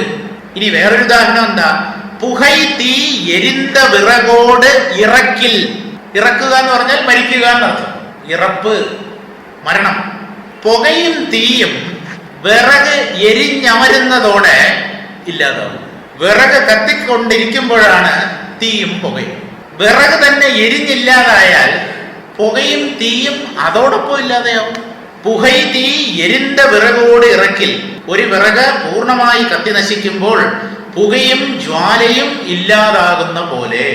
ഇതുപോലെ എന്താ പറയാൻ ഉദ്ദേശിക്കുന്നത്? വിരിന്ത തൊഴിൽ മനത്തിൻ മട്ടേ. വിരിന്ത തൊഴിൽ, വ്യാപിച്ചു കിടക്കുന്ന കർമ്മ ശൃംഖല. നമ്മുടെ കർമ്മങ്ങൾ ശാഖോപശാഖകളായി വ്യാപിച്ചു കിടക്കുകയാണ്. തൊഴിൽ എന്ന് പറഞ്ഞാൽ കർമ്മം, ക്രിയ എന്നാണ് അർത്ഥം. അത് വിരിഞ്ഞ് പരന്നു കിടക്കുകയാണ് എന്നാണ്. വിരിന്ത തൊഴിൽ മനത്തിൻ മട്ടേ. കർമ്മം മനസ്ഥലം വരെയേ ഉള്ളൂ. മനസ്സുള്ളിടത്തേ കർമ്മമുള്ളൂ. മനസ്സിനപ്പുറത്ത് ഒരു കർമ്മവും ഇല്ല. അത് മനസ്സോടുകൂടി അവസാനിക്കും. മനസ്സുദിക്കുമ്പോൾ കർമ്മം, മനസ്സുപശമിച്ചാൽ കർമ്മ നാശം. വിരിന്ത തൊഴിൽ മനത്തിൻ മട്ടേ നീ തോയും അത് എൻ. എൻ എന്ന് പറഞ്ഞാൽ ഏൻ എന്ന് ചോദിക്കുന്നതിന് പകരം അതിനെ ചുരുക്കിയാണ് എൻ. എൻ എന്നുള്ളതിന് എൻ്റെ എന്നും അർത്ഥമുണ്ട് തമിഴിൽ. എൻ വീട് എന്ന് പറഞ്ഞാൽ എൻ്റെ വീട് എന്നാണ്. ഇവിടെ ഏൻ എന്നുള്ള അർത്ഥത്തിലാണ് എൻ എന്ന് പ്രയോഗിച്ചിരിക്കുന്നത്. നീ തോയും അത് എൻ. ആത്മാവിനോട് ചേരാൻ, സംയോജിക്കാൻ നീ അനുഷ്ഠിക്കുന്ന കർമ്മങ്ങൾ അല്ലെങ്കിൽ സാധനകൾ എന്തിനാണ്? കർമ്മത്തിലൂടെ ആത്മാവിനെ കിട്ടില്ല. നമ്മൾ എന്തോ ഒക്കെ ചെയ്ത് ഈ ആത്മാവിനോട് അടുക്കുന്നത് പോലെയും അവസാനം അതിൽ ചെന്ന് ചേരുന്നത് പോലെയും ഒക്കെയാണ് വിചാരിച്ചു വെച്ചിരിക്കുന്നത്. തെറ്റാണ്. ഈ ആത്മാവാരാ? നിങ്ങൾ തന്നെ. നിങ്ങൾക്ക് നിങ്ങളിലേക്ക് ചെന്നെത്തേണ്ട കാര്യമുണ്ടോ? എത്തുക എന്ന് പറഞ്ഞാൽ എന്താ? ആദ്യം അകൽച്ച വേണം. അകൽച്ച യാത്ര കൊണ്ട് ഇല്ലാതാക്കുന്നതിനെയാണ് എത്തുക എന്ന് പറയുന്നത്. അകൽച്ച തന്നെ ഇല്ലെങ്കിൽ എനിക്ക് എന്നിലേക്ക് എത്തിച്ചേരേണ്ട ആവശ്യമുണ്ടോ? അവിടെ യഥാർത്ഥത്തിൽ ഒരു അകൽച്ചയുണ്ടോ? ഇല്ല. അകൽച്ചയുള്ളപ്പോഴാണ് കർമ്മത്തിന് പ്രാധാന്യം. എൻ്റെ കയ്യിൽ ഇല്ലാത്തതിനെ നേടാൻ ഞാൻ കർമ്മം ചെയ്യുന്നു. എൻ്റെ കയ്യിൽ കാശില്ല, ഞാൻ തൊഴിലെടുക്കുന്നു. തൊഴിലെടുത്ത് പണം സമ്പാദിക്കുന്നു. അപ്പോൾ പണം എൻ്റെ കൈവശം എത്തുന്നു. അപ്പൊ എൻ്റെ കയ്യിൽ ഇല്ലാത്തതിനെ മാത്രമേ എനിക്ക് നേടേണ്ട കാര്യമുള്ളൂ. എനിക്ക് എന്നെ നേടേണ്ട കാര്യമില്ല. പക്ഷേ എനിക്ക് എന്നെ നഷ്ടമായി എന്നൊരവസ്ഥ ഉണ്ടായാൽ നേടാനുള്ള ശ്രമം ആവശ്യമാണ്. ഞാൻ ആരാണ് എന്ന് എനിക്കിപ്പോൾ അറിയില്ല, അജ്ഞാനിയാണ്. ഒരു കാര്യം ചെയ്യൂ, ജ്ഞാനം നേടാൻ പരിശ്രമിക്കൂ. ഓഹോ, അതെന്താ? നിങ്ങൾ ആരെന്ന് നിങ്ങൾക്കറിയില്ല, അതുകൊണ്ട് അറിയാൻ ശ്രമിക്കൂ. ശരി, ഞാൻ ആരാണ് എന്നുള്ളത് അറിഞ്ഞു. ആരാ അറിഞ്ഞത്? ഞാൻ. ആരെക്കുറിച്ചാണ് അറിഞ്ഞത്? എന്നെക്കുറിച്ച്. അത് ഏതെങ്കിലും കർമ്മത്തിലൂടെയാണോ? അല്ല. ശ്രവണം, മനനം, നിധിധ്യാസനം, ധ്യാനം, അതിലൂടെയല്ലേ ഒരാൾ ഈ തൻ്റെ സ്വരൂപത്തെ അറിയുന്നത്? അതൊക്കെ ചെയ്ത് നേടുമ്പോ അതിലൂടെയൊക്കെയാണ് അറിഞ്ഞത് എന്ന് തോന്നും. പക്ഷെ അറിഞ്ഞു കഴിഞ്ഞാൽ ഈ കർമ്മത്തിലൂടെ ഒന്നും ഞാൻ കടന്നു പോയിട്ടേയില്ല. ഒക്കെ പമ്പര വിഡ്ഢിത്തമായിരുന്നു. അതറിഞ്ഞതിന് ശേഷമാണ് ഈ സാധനങ്ങളൊക്കെ പിള്ളേരുകളി പോലെ എന്തൊക്കെയോ ചെയ്തു. അതുകൊണ്ടൊന്നുമല്ല ഈ ആത്മജ്ഞാനം കിട്ടിയത്. കാരണം അത് നേരത്തെ ഉള്ളതാണ്. ആ അറിവിനെ ഏതോ രീതിയിൽ മങ്ങലേൽ ഏറ്റിട്ടുണ്ടായിരുന്നു. ആ മങ്ങൽ നീക്കാൻ ശ്രമിച്ചു. അറിവ് അവിടെ പുതിയതായി ഉണ്ടാക്കപ്പെട്ട ഒന്നല്ല. അറിവിന് തടസ്സമായിരുന്ന പലതിനെയും ഞാൻ നീക്കി. അറിവിനെ നേരിട്ട് കണ്ടു. അവിടെ കർമ്മം ഏതുവരെ പ്രയോജനപ്പെടുന്നു? അറിവിന് തടസ്സമായിരിക്കുന്നതിനെയൊക്കെ നീക്കാൻ വേണ്ടി വന്നു. അറിവിന് തടസ്സമായി നിന്നതിനെ നീക്കിയാൽ അറിവ് പ്രതിബന്ധമില്ലാതെ അറിയാൻ പറ്റും, അറിയപ്പെടും. അപ്പോൾ തടസ്സം നീക്കുക മാത്രമേ നമുക്ക് ചെയ്യാൻ. ഏറ്റവും വലിയ തടസ്സം ഏതാ? ഈ തടസ്സം നീക്കണം എന്നാഗ്രഹിക്കുന്നവനുണ്ടല്ലോ, അവനാണ് ഏറ്റവും വലിയ തടസ്സം. ജീവബോധം. ആരാണോ ഈ തടസ്സങ്ങളെ നീക്കാൻ ശ്രമിക്കുന്നത് അവനാണ് ഏറ്റവും വലിയ തടസ്സമെന്ന്. മറ്റ് തടസ്സങ്ങളെയൊക്കെ നീക്കിയാലും ഈ മഹാതടസ്സം മുമ്പിലുണ്ടാവും. ഞാൻ അതിനെ മറികടക്കുക വലിയ പ്രയാസമാണ്. അതെങ്ങനെ എന്ന് പറയാമെന്നാണ് അത് എങ്ങനെയെന്നാണ് ഇവിടെ വിവരിക്കുന്നത്. വിരിന്ത തൊഴിൽ മനത്തിൻ മട്ടേ നീ തോയും അത് എൻ. ആത്മാവിനോട് ചേരാനുള്ള നിന്റെ കർമ്മങ്ങളൊക്കെ എന്തിന്? കർമ്മത്തിലൂടെ ആത്മാവിനെ കിട്ടില്ലല്ലോ എന്നാണ്. നാടി അന്വേഷിച്ച് തേടി നിഴൽ പുതയ്ത്താർ പോൽ നിഴലിനെ കുഴിച്ചിട്ടതുപോലെ അല്ലെങ്കിൽ നിഴലിനെ മറച്ചതുപോലെ. അതെന്താ അത് നിഴലിനെ മറയ്ക്കുക എന്ന് പറഞ്ഞാൽ? പ്രകാശത്തെ ഒരു വസ്തു മറയ്ക്കുമ്പോഴാണല്ലോ നിഴലുണ്ടാവുന്നത്. നിഴലിനെ മറയ്ക്കുക എന്ന് പറഞ്ഞാൽ ഒരു ചെറിയ നിഴലിനെ വലിയ നിഴലിന്റെ പരിധിയിലാക്കുക എന്നർത്ഥം. ചെറിയ നിഴലിനെ വലിയ നിഴലിന്റെ ഉള്ളിൽ കൊണ്ടുവന്നാൽ ചെറിയ നിഴൽ വേറിട്ട് നിൽക്കില്ല. എന്തുകൊണ്ട്? വലിയ നിഴലിന്റെ ഉള്ളിലായത്. അതാണ് ഇവിടെ നിഴൽ പുതയ്ത്താർ പോൽ. വലിയ നിഴൽ ചെറിയ നിഴലിനെ മറയ്ക്കുന്നത് പോലെ ജീവബോധമാണ് ചെറിയ നിഴൽ, ആത്മബോധമാണ് വലിയ നിഴൽ. വ്യാപകമായ ജ്ഞാനത്തിൽ പരിമിതമായ ജ്ഞാനം കുഴിച്ചു മൂടപ്പെടട്ടെ എന്നാണ്. വ്യാപകമായ ജ്ഞാനത്തിൽ മാത്രമേ പരിമിതമായ ജ്ഞാനത്തിന് നാശം സംഭവിക്കൂ. അതുകൊണ്ട് എന്താ? അറിവിന്റെ മേഖല വിപുലമാകട്ടെ. തന്നെ ഒരു ചെറിയ വ്യക്തിയായി, ഒരു ശരീരിയായി ഒരിക്കലും കരുതരുത്. നമ്മുടെ ചിന്ത, ഭാവന അത് വ്യാപകതയുള്ളതാവട്ടെ എന്ന്. നിഴൽ പുതയ്ത്താർ പോൽ. ഇനി ഇതിന് വേറൊരു ഉദാഹരണം പറയാം. നമ്മൾ ചന്ദ്രഗ്രഹണം എന്ന് പറയുന്നുണ്ട്. എന്താണ് ഈ ചന്ദ്രഗ്രഹണം? സൂര്യന്റെയും ചന്ദ്രന്റെയും ഇടയ്ക്ക് ഭൂമി കയറി വരും. അപ്പൊ എന്ത് സംഭവിക്കും? ഭൂമിയുടെ നിഴലിൽ ചന്ദ്രൻ മുങ്ങിപ്പോവും. ഭൂമി വലിയ ഗോളമാണല്ലോ ചന്ദ്രനെ അപേക്ഷിച്ച്. ആ വലിയ നിഴലിൽ ചന്ദ്രൻ തന്നെ മറഞ്ഞു പോകും. അപ്പോഴാണ് നമ്മൾ ചന്ദ്രനെ കാണാനില്ല എന്ന് പറയുന്നത്. അതാണ് ചന്ദ്രഗ്രഹണം. ഇതുപോലെ മഹത്തായ അറിവിൽ, വ്യാപകതയുള്ള അറിവിൽ ചെറിയ അറിവായ, പരിമിതമായ അറിവോടുകൂടിയ ജീവബോധത്തെ ഇല്ലാതാക്കുക. അതുകൊണ്ട് ഇതിനെ മൂടുക എന്നർത്ഥം.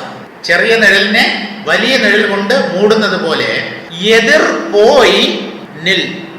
എതിർ എന്ന് പറഞ്ഞാൽ അന്യം എന്നർത്ഥം. എതിരെയുള്ളത് എന്ന് പറഞ്ഞാൽ താനല്ലാത്തത്, തനിക്ക് അന്യമായിട്ടുള്ളത്.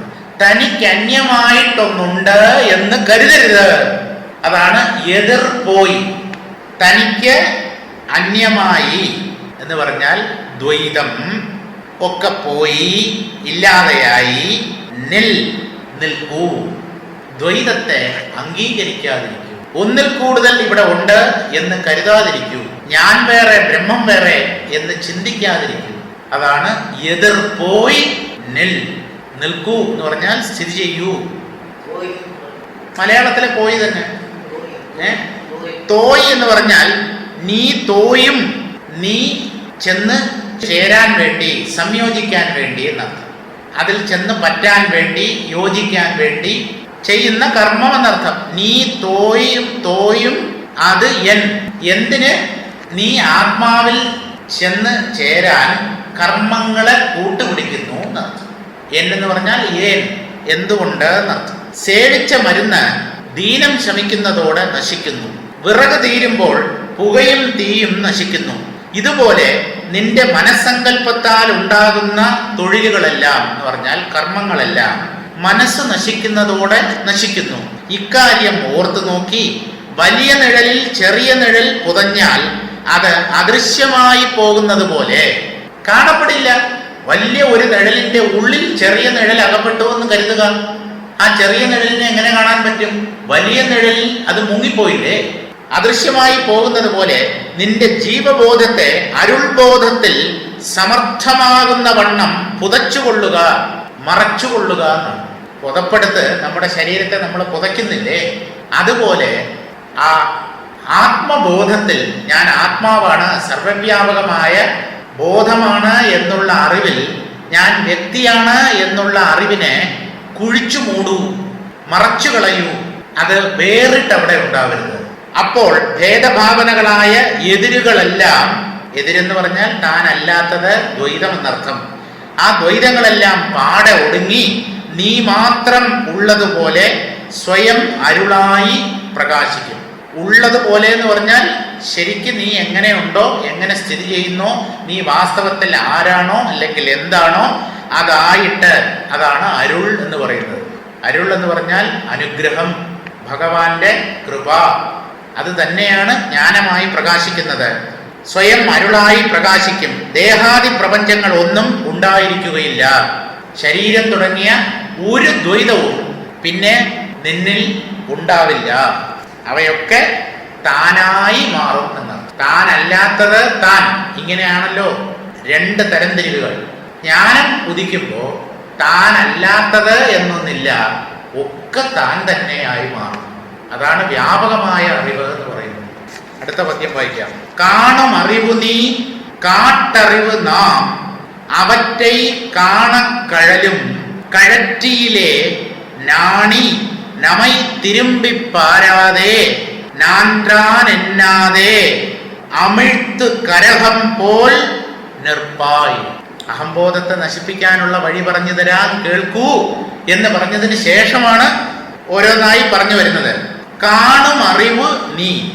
കാണും അറിവ് എന്ന് പറഞ്ഞാൽ എന്താ? ജീവബോധം. പ്രപഞ്ചത്തെയും ശരീരത്തെയും ഒക്കെ അറിയുന്ന അറിവാണ്, ജീവബോധമാണ് കാണുന്ന അറിവ്. താൻ മാറി നിന്നുകൊണ്ട് എല്ലാറ്റിനെയും കാണുകയാണ്, അനുഭവിക്കുകയാണ്. കാണും അറിവ് നീ. നീ ജീവബോധത്തിലാണ്, അല്ലെങ്കിൽ ജീവനായിട്ടാണ് ഇപ്പൊ നിൽക്കുന്നത്. കാട്ടറിവ് നാം. നാം ഞങ്ങൾ. ഞങ്ങൾ കാണിച്ചു തരുന്ന അറിവാണ്. നീ കാണുന്ന അറിവാണ്. ദ്രഷ്ടാവായി നിൽക്കുന്ന അറിവാണ് ജീവബോധം. ദ്രഷ്ടാവിനെ അറിയിച്ചു തരുന്ന അറിവാണ് ബ്രഹ്മം. അതാണ് ഞങ്ങൾ. ജ്ഞാനി താൻ ബ്രഹ്മമായി നിന്നുകൊണ്ടാണ് ഉപദേശിക്കുന്നത്. ഞാനാണ് നിന്നെ അറിയിച്ചു തരുന്നത്. നീ അറിയുന്നവൻ, അറിയിച്ചു തരുന്നവൻ ഞാനാണ്, ഞങ്ങളാണ് എന്നാണ്. കാണും അറിവോ നീ കാട്ടറിവ് നാം അവറ്റൈ കാണ. ഇവ രണ്ടിനെയും വിശകലനം ചെയ്താൽ, വേണ്ട പോലെ കണ്ടാൽ, അവറ്റൈ എന്ന് പറഞ്ഞാൽ ഈ പറഞ്ഞ രണ്ടിനെയും, കാണുന്നവനെയും കാണിച്ചു തരുന്നവനെയും അറിയുന്നവനെയും അറിയിച്ചു തരുന്നവനെയും, ഈ രണ്ടിനെയും വിശകലനം ചെയ്താൽ, വേണ്ടവണ്ണം വിചാരം ചെയ്താൽ, അതാണ് അവറ്റൈ കാണ കഴലും. അവയൊക്കെ അഴിഞ്ഞു വീഴും, ഊരിപ്പോവും. എന്ത്? ദ്വൈതം. അറിയുന്നവൻ അറിയിച്ചു തരുന്നവൻ, അത് ദ്വൈതമാണ്. അങ്ങനെ രണ്ടുണ്ടാവരുത്. ആ രണ്ടിനെയും നല്ലപോലെ വിശകലനം ചെയ്താൽ രണ്ടും കഴലും, അഴിഞ്ഞു പോകും. കഴറ്റിയിലെ, നമ്മൾ ഈ വായിക്കുന്ന അധികാരത്തിന്റെ പേരാണ് കിരിയൈ കഴറ്റി. കർമ്മത്തെ അഴിച്ചു കളയുന്നത് എങ്ങനെ? കഴറ്റുക, ചട്ടയെ കഴറ്റ് എന്ന് പറഞ്ഞാൽ ഷർട്ട് ഊരിക്കളയുക എന്നാണ് അർത്ഥം. കഴറ്റിയിലെ ഈ ദ്വൈതം കഴലുമ്പോൾ, ഊരി വീഴുമ്പോൾ, നാണി, നാണിച്ച്, ലജ്ജിച്ച്. എന്താണ് ദ്വൈതം നശിക്കുക എന്ന് പറഞ്ഞാൽ? ജീവബോധത്തിന്റെ നാശം തന്നെയാണ് ദ്വൈതനാശം. ഞാനൊരാളാണെന്ന് ഇത്രയും കാലം വിചാരിച്ചുകൊണ്ടിരുന്നു. പക്ഷെ ഇപ്പൊ മനസ്സിലായി, ഈ ഞാൻ ആത്മാവ് ധരിച്ച ഒരു വേഷമാണ്. കഥാപാത്രം നടനെ കണ്ട് നാണിക്കുന്നത് പോലെ. അങ്ങനെ ഒരു നാണം യഥാർത്ഥത്തിൽ സാധ്യമല്ല. പക്ഷെ ഈ ജീവഭാവത്തിന് ആത്മഭാവം സിദ്ധമാകുമ്പോൾ നാണം തോന്നും. അത് പുറത്ത് ഞാൻ എന്ന് പറയാൻ നാണിക്കും. അതാണ് നാണി, നാണിച്ച്. നമൈ തിരുമ്പിപ്പാരാതെ, ഞങ്ങളെ തിരിഞ്ഞു നോക്കരുത്. തിരുമ്പിപ്പാരാതെ എന്ന് പറഞ്ഞാൽ തിരിഞ്ഞു നോക്കരുത്, ഞങ്ങളെ തിരിഞ്ഞു നോക്കരുത് എന്ന് പറഞ്ഞാൽ ഈ ആചാര്യനെ തിരിഞ്ഞു നോക്കരുത്. ആചാര്യൻ എന്താ പറഞ്ഞത്? കുഞ്ഞെ, നീ മാത്രമേ ഉള്ളൂ, ബോധമാണ് നീയായി പ്രകടമായിരിക്കുന്നത്. ഇനിയിപ്പൊ ആചാര്യനെ നോക്കിയിട്ട് എന്ത് കാര്യം? ആചാര്യൻ ദ്വൈതത്തിലാണ്.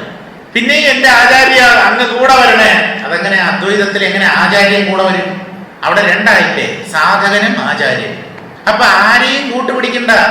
ഒറ്റയടി പാതയിലൂടെ ഒറ്റയ്ക്ക് വേണം നടക്കാൻ. ഒന്നുമില്ല ചുറ്റും. ഭയം തോന്നില്ലേ എന്നാണ്. ഒറ്റയ്ക്കിരിക്കാൻ ഭയം. ഒറ്റയ്ക്കിരിക്കുമ്പോഴാണോ എല്ലാ ഭയങ്ങളും ഇല്ലാതാവുന്നത്. കാരണം നമ്മ ഭയപ്പെടുത്തുന്നത് നാം അല്ലാത്ത മറ്റൊന്നാണ്. ഞാൻ ഒറ്റയ്ക്കിരിക്കുമ്പോൾ ഭയപ്പെടുന്നു, എനിക്ക് ഒരു മുറിയിൽ ഒറ്റയ്ക്കിരിക്കാൻ പേടിയാണ് എന്ന് പറഞ്ഞാൽ നിങ്ങൾ അവിടെ ഒറ്റയ്ക്കല്ല. നിങ്ങളും നിങ്ങൾക്ക് പേടിയുണ്ടാക്കുന്ന മനസ്സുമുണ്ട്. ഉറക്കത്തിൽ നിങ്ങൾ ഒറ്റയ്ക്കാണല്ലോ. സുഷുപ്തിയിൽ പേടി തോന്നുന്നുണ്ടോ? ആരെങ്കിലും പറയുക എനിക്ക് ഉറങ്ങാൻ പേടിയാണെന്ന്? ഞാൻ എന്നുള്ള ഭാവവും ഇല്ലാതാവുന്ന അവസ്ഥയല്ലേ? ഞാൻ പോലും ലയിച്ചില്ലാതാകുന്ന അവസ്ഥ. വാസ്തവത്തില് അതിനെ വേണ്ടേ പേടിക്കാൻ? പക്ഷെ ആർക്കും പേടി തോന്നുന്നില്ലല്ലോ. എനിക്ക് ഉറങ്ങാൻ ഇഷ്ടമാണ് എന്നാണ് പറയുന്നത്. എനിക്ക് നല്ലപോലെ ഒന്ന് ഉറങ്ങണം. അതേ ഉറങ്ങിയാൽ നിന്റെ ഉള്ളിലുള്ള ഞാൻ പോലും ഇല്ലാതെയാവും, ഈ പ്രപഞ്ചം തന്നെ ഇല്ലാതെയാവും, ശരീരബോധം നഷ്ടപ്പെടും, ഭാര്യ, കുട്ടികൾ, അച്ഛൻ, അമ്മ, ഈ ബന്ധങ്ങളൊക്കെ ഇല്ലാതെയാവും, നിന്റെ ഓഫീസും ഫിക്സഡ് ഡെപ്പോസിറ്റും ഷെയർ സർട്ടിഫിക്കറ്റും എല്ലാം ലയിച്ചു പോകും എന്ന് പറഞ്ഞാലും എന്നാലും എനിക്ക് ഉറങ്ങണം. എന്താ സുഖം? അത്രയും സുഖം ഈ ഉണർവിലില്ല. ഈ പറഞ്ഞ സാധനങ്ങളുണ്ടല്ലോ, ഈ ഒരു ലിസ്റ്റ് ഇട്ടല്ലോ, ഈ സാധനങ്ങളൊക്കെ ഉള്ളപ്പോ കിട്ടാത്ത ഒരു ദിവ്യമായ സുഖമാണ് ഇവയൊക്കെ വിട്ടിട്ട് ഞാനെന്നുള്ള ഭാവത്തെയും ഉപേക്ഷിച്ചിട്ട് കിടന്നുറങ്ങുമ്പോ കിട്ടുന്നത്. ആ സുഖമാണ് നമ്മെ ഉറക്കത്തിലേക്ക് പിടിച്ച വലിക്കുന്ന ഘടകം. അതാണ് നമ്മെ ആകർഷിക്കുന്നത്. അപ്പോൾ ഞാനെന്നുള്ള ഭാവം നാണിച്ച് ഇല്ലാതെയാവും. അപ്പോ നമ്മை തിരുമ്പിപ്പാരാതെ ഞങ്ങളെ തിരിഞ്ഞു നോക്കരുത്.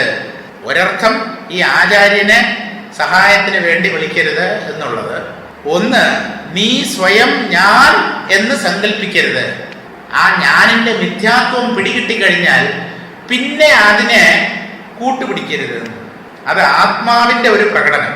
ഞാൻ താൻ എന്നാതെ, നാൻ താൻ എന്നാതെ, ഞാൻ എന്നാതെ, പിന്നെയും ഞാൻ ഞാൻ എന്ന് ചിന്തിക്കരുത്.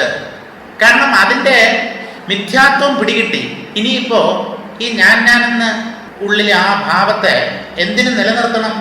ഞാൻ എന്ന് ചിന്തിക്കാതെ എങ്ങനെ ഇരിക്കണം?